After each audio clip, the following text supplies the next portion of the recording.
Today I want to talk a little bit about my experience going from a 19-inch rear wheel to an 18-inch rear wheel.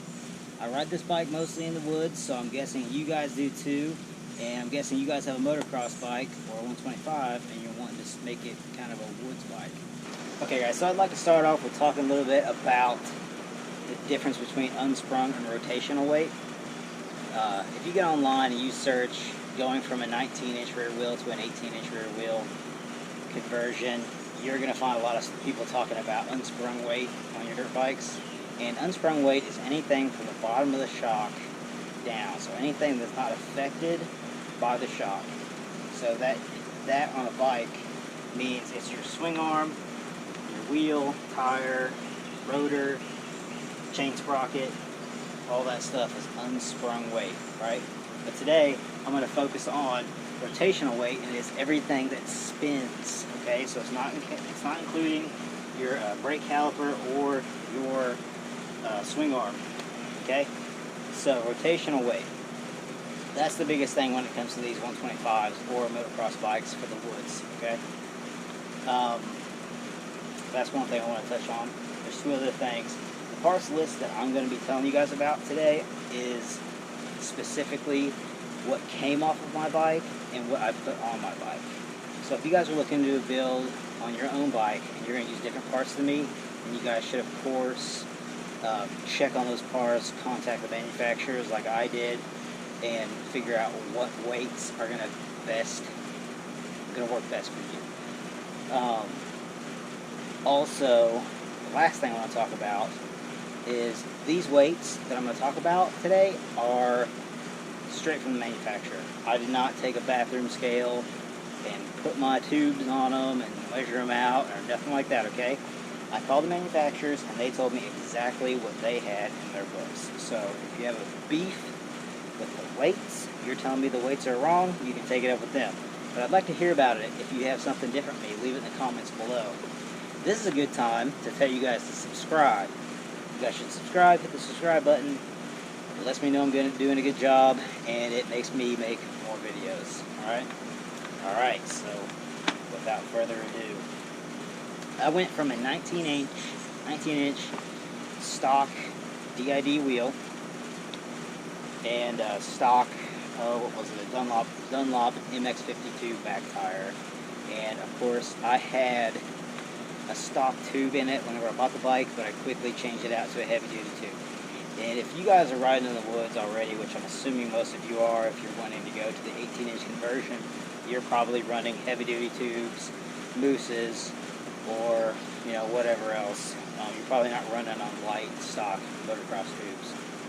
Okay, so I didn't have stock motocross tubes when I had the 19, so I'm not going to add that in now because I wouldn't ride them if I had the 19 still. Okay, you know what I'm saying? So I called STI and they told me that both the 19-inch and the 18-inch tubes, heavy duty, not ultra heavy duty or anything like that, just the heavy duty tubes, both come in at 2.3 pounds. Okay, so that means both tubes are identical across the board. So this next one is probably going to raise some eyebrows, right?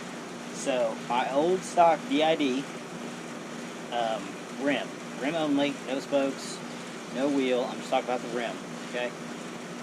The rim only, which is a 19 by 2.15, weighed 6.3 pounds, okay? 6.3 pounds. Now I went to a Warp 9 18-inch by 2.50, and that rim only weighs 4.6 pounds, okay? So 6.3 stock, and I went to 4.6 aftermarket on the 18-inch rim, okay? So right now we are at almost 2 pounds difference, little under 2 pounds. Next, I don't run the Dunlop MX52 now, but I did run it for quite some time. I like the Dunlop MX52. It held up well, and it did well in the mud and loam, in the clay we have here in Indiana.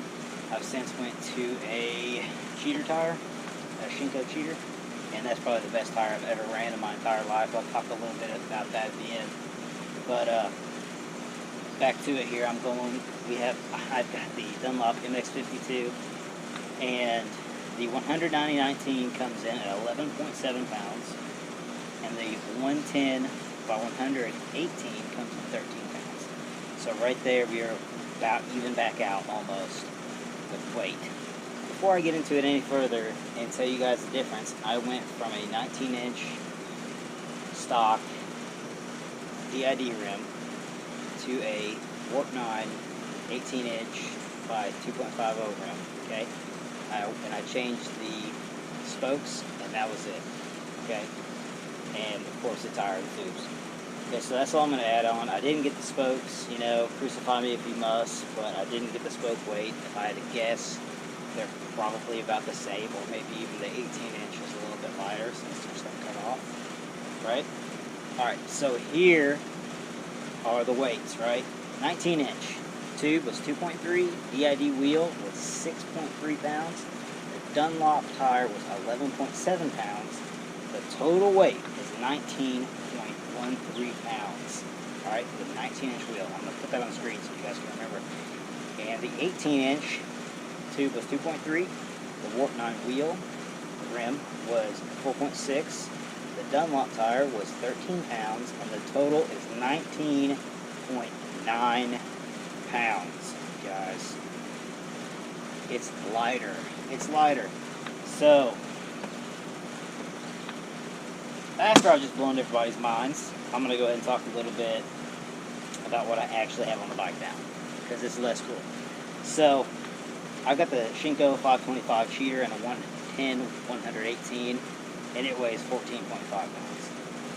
So it's a pound heavier than the 19-inch. Yes, I know, but let me tell you right now, this Shinko is by far the best tire I've ever ran in the woods. It dominates all. It's got the best grip, and it's not too much grip for the 125. It's just perfect, okay?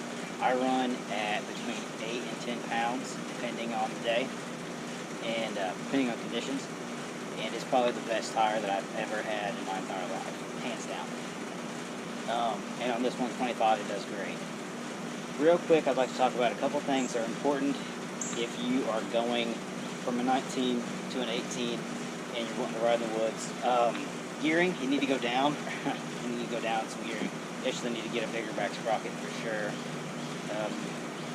I went from a 48 stock on this bike in the rear to a 50, and it does about perfect. I mean, does everything I want it to do. So I highly suggest the 50 in the back and the stock, I think 13 in the front. Another thing is, it's big. It's actually crucial for any bike, any two-stroke. Make sure your jetting is right. So, I mean, I wish I could give you guys pointers on jetting, but it's like an art. It's not a science, and it depends on where you live. It depends on how hot it is outside. It depends on your altitude, your elevation, and I wish I could give you guys pointers, but unless you live around Indiana, man, I just can't do it. But I think that's it, guys. One more thing after all that. Subscribe to my channel. Please. Please. Alright. Thanks, guys.